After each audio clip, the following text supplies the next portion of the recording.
Esselamu Aleyküm ve Rahmetullahi ve Berekatuhu.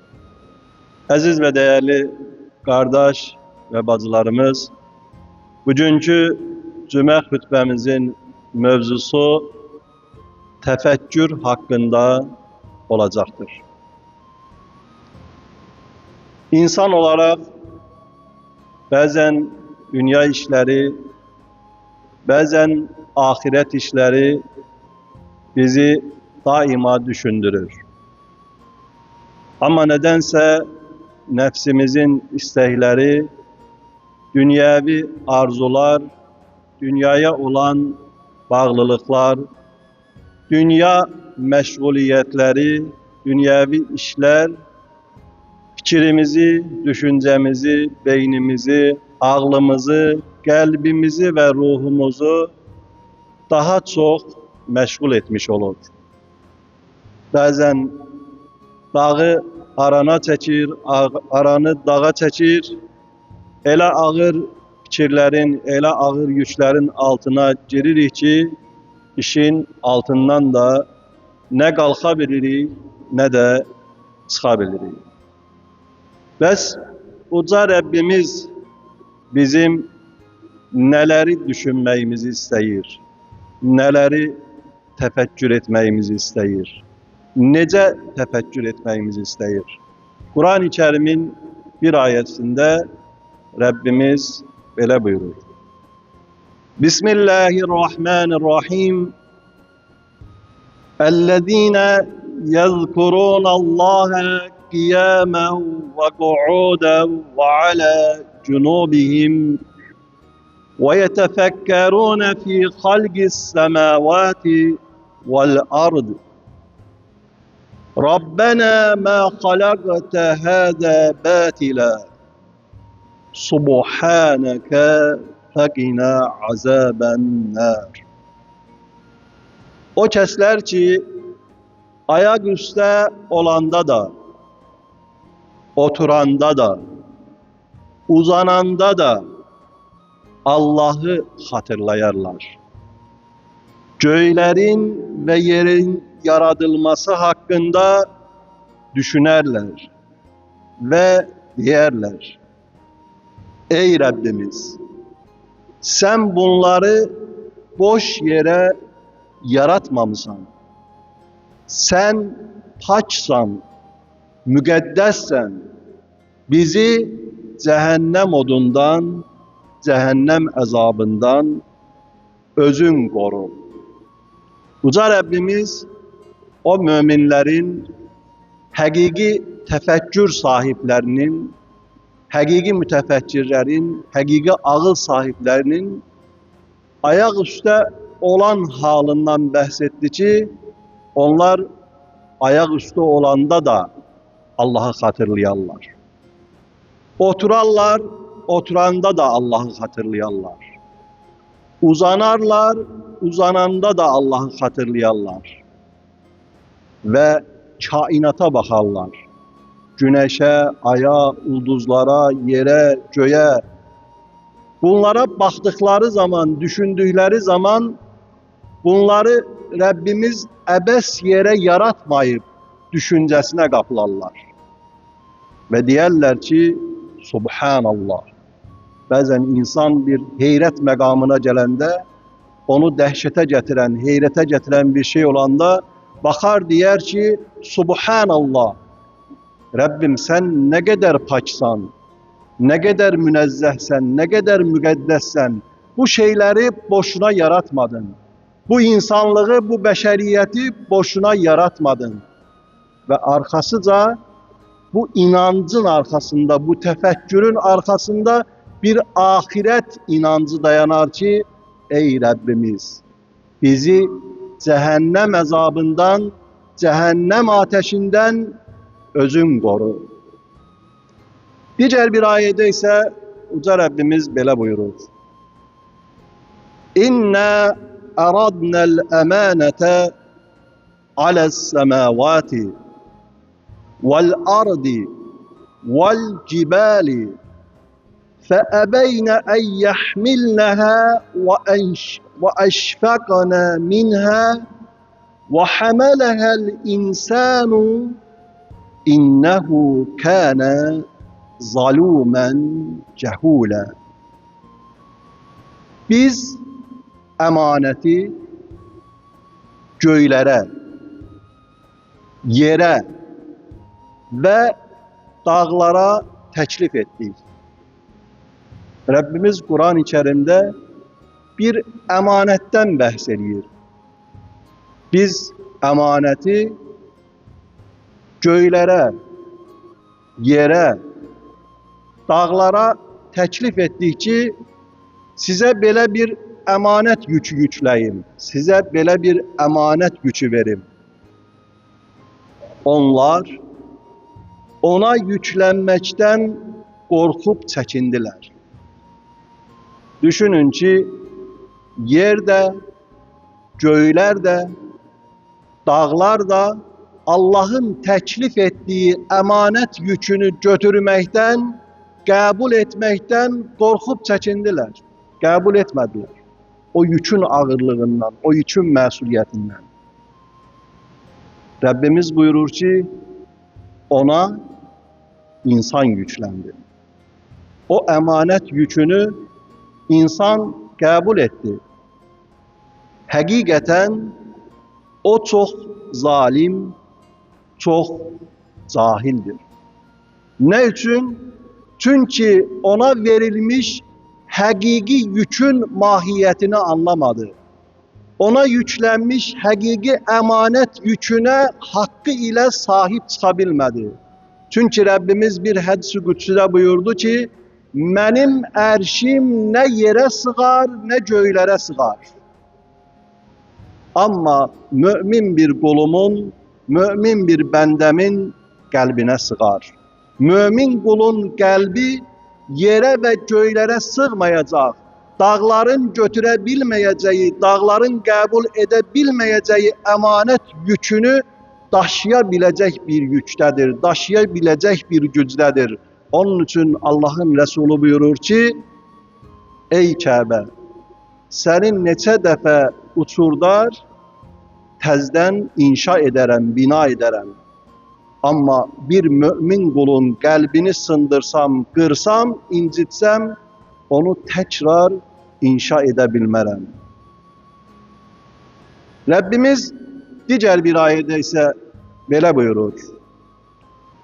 لَوْ أَنْزَلْنَا هَذَا الْقُرْآنَ عَلَى جَبَلٍ لَرَأَيْتَهُ خَاشِعًا مُتَصَدِّعًا مِنْ خَشْيَةِ اللّٰهِ وَتِلْكَ الْأَمْثَالُ نَضْرِبُهَا لِلنَّاسِ لَعَلَّهُمْ يَتَفَكَّرُونَ.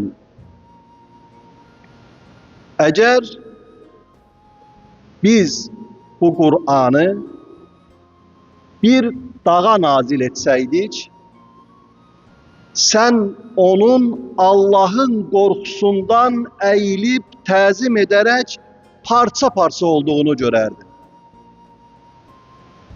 Biz bu misalları insanlar için çekirik ki, belki tefekkür ettiler, belki düşündüler. Ne sirriydi, ne hikmet idi ki, Allah'ın Resulü sallallahu aleyhi ve aleyhi ve sellem ömrünün son nefesinde bize iki ağır emanet tapşırdı. Onlardan biri Allah'ın kırılmaz ipi olan Kur'an-ı Kerim, diğeri ise benim ehli beytimdir. O iki emanetten mühkem yapışın buyurdu Allah Resulü. Ne için? Çünkü o Kur'an'ı Allah buyurdu ki bir dağın üzerine indirseydim, o dağ onun ağırlığından, ezemetinden paramparça olardı. Ey insan, bu misalı sana onun için çekirəm ki, Rabbimiz buyurur, sana bu misalı onun için çekirəm ki, belki düşünesen, belki tefekkür edesen. Kur'an-ı Kerim'in 6236 ayesinden 3'ünü çektik, 3 ayeden bahsettik.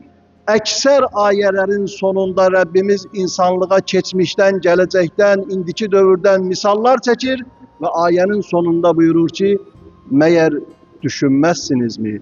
Meğer tefekkür etmezsiniz mi? Meğer derk etmezsiniz mi? Ne için? Çünkü insan sadece dünya için yaratılmış bir varlık değil. İnsanın yükü, çekeceği ağır eziyet sadece dünyadan ibaret değil. Bu dünya ahiretin tarlası, bu dünya ahiretin körpüsü, bu dünya bize ebediyet yurdunu cennet kimi âli bir zirve, uca bir megam olan, cehennem kimi bir çukur olan yeri kazandıracak bir mekandır. Aziz ve değerli kardeşlerim, söz tefekkürden düşmüş iken, insanlık için hayatının her yönü numune olan Allah Resulü sallallahu aleyhi ve sellemin bütün ömrü, hayatı tefekkür içerisinde geçti.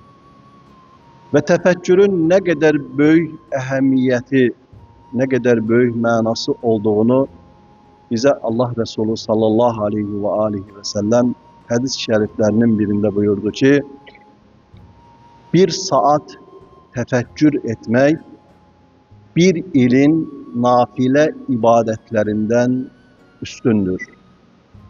Ne için?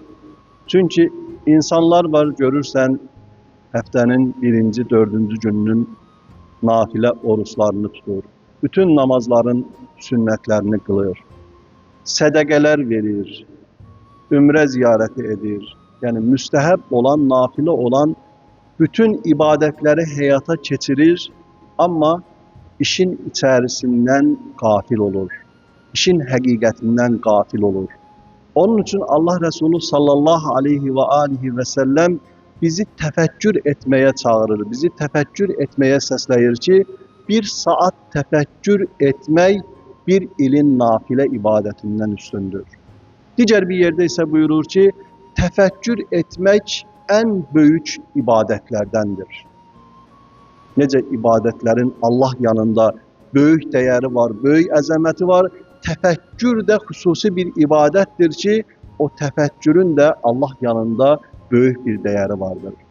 Allah Resulü sallallahu aleyhi ve sellem diğer bir hadisinde buyurur, ölümü çok hatırlayın. Çünkü ölümü hatırlamak insanı günahlardan temizler. Dünyaya karşı zahid eder. Eğer zengin olduğunuz halde ölümü hatırlayarsınızsa, sizi zenginliğin belalarından xilas eder. Ne güzel buyurur Allah Resulü. Biz ki zenginliği nimet bilirik, biz ki zenginliği Rabbimizin lütfu bilirik, Allah Resulü buyurur ki ölümü çok hatırlayın. Eğer zengin olduğunuz halde ölümü çok hatırlayarsınızsa, ölümü çok hatırlamak sizi zenginliğin belalarından, zenginliğin afetlerinden xilas eder. Eğer fakir iken, kasıb iken ölümü hatırlayarsınızsa, sizi hayatınızdan memnun eder. Mübarek Resul başka bir hadisinde buyurur ki, düşünərkən, tefekkür ederken, ibret alarken, özünüzden yukarılarla değil, özünüzden üstte olanları düşünmeyin. Özünüzden aşağıda olanları düşünün. Bu sizin için daha faydalıdır, daha hayırlıdır. Aziz ve değerli kardeşlerim, biz hadis-i şeriflere baktığımız zaman, ister Allah Resulü'nden olsun, ister Ehl-i Beyt'ten, ister sahabe-i kiramdan gelen rivayet olunan hadisler olsun ki, baxırıq ki, Allah Resulü'nün bazen təəccüb edirəm deyə ifadeləri var. Həzrət Əleyhisselamın təəccüb edirəm o şəxsə dediyi kəlamlar var. Bu 10 illik fəaliyyətin içərisində də iki şeyə də mən özümdə bir qənaətə gəlmişəm, təəccüb edirəm. Bu təəccüb nədən doğur? Bəzən 10 ildir məscidin həyətində gəlib gəzən insanlar var. Sağlamlığına diqqət edir, amma Allah evinin içerisine bir dəfə də olsun ayaq qoymayıbdır. Təkcə bura ait değil, bunu başka yerde de bu nümunəni görmək olar. Ve diğer taraftan da ikinci təəccüb ettiğim iş bundan ibarətdir ki, 10 ildir mescidin içerisine dahil olup Allah'ın huzurunda ibadet edir, namaz kılır. Karakter ve hasiyetinde değişen bir şey yoktur. Bunu da Azerbaycanımızın birçok mescidlerine baktığımız zaman bu numunəni görmək olar. Onun üçün də təfəkkür bizə nəyi qazandırır? Mən nə üçün ibadət edirəm? İbadət mənə nə qazandırır? İbadət məni hara aparır? İbadət məni kimə çatdırır? Bütün ibadətlərin məqsədi, qayəsi, hədəfi, ana prinsipi bizi Allah'a qovuşturmaqdır. Allah bize şah damarımızdan yakındır. O bize uzak değil. Ama bizim qəflətdə olarak tefekkürsüz ettiğimiz ibadetler bizi Allah'tan uzak salır. Bizi ahiretten uzak salır. Hazreti Ali Aleyhisselam buyurur ki, insanın təqvası çoxaldıkça dili tutular. Eğer bir müminin dili tutulmursa, eğer bir mümin özüne ait olan olmayan bütün meselelere maraklanır, müzakireler edir, kenardan, sağdan, soldan her hansısa bir meselelere özünü əlaqədar edirse, demek ki Allah'ın buyurduğu ben size şah damarınızdan yakınam, bu ibadetlerin məqsəd ve gayesi size mənə çatdırmaqdır. Bak o hedef ve istikametten uzak düşmüş olur. Onun için de sağlamlık bize Allah'ın emanetidir. Qoruyaq, sağlamlığımıza sahip olaq, amma bizim fiziki sağlamlığımızdan daha böyük olanı mənəvi sağlamlığımızdır ki, onun dərmanı bəzən məscidlərdədir, onun dərmanı bəzən Kəbədədir, onun dərmanı bəzən Kərbəladadır, onun dərmanı bəzən Övliyaullahın ziyarətindədir, onun dərmanı bəzən vəlilərin, alimlərin, müstehidlərin huzurundadır.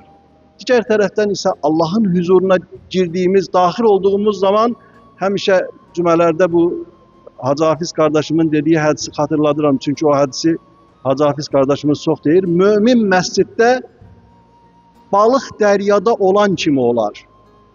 Necə milyardlarla balıq sağa sola üzür o dəryada, biri birinə mani olmur, biri birinin yolunu kəsmir.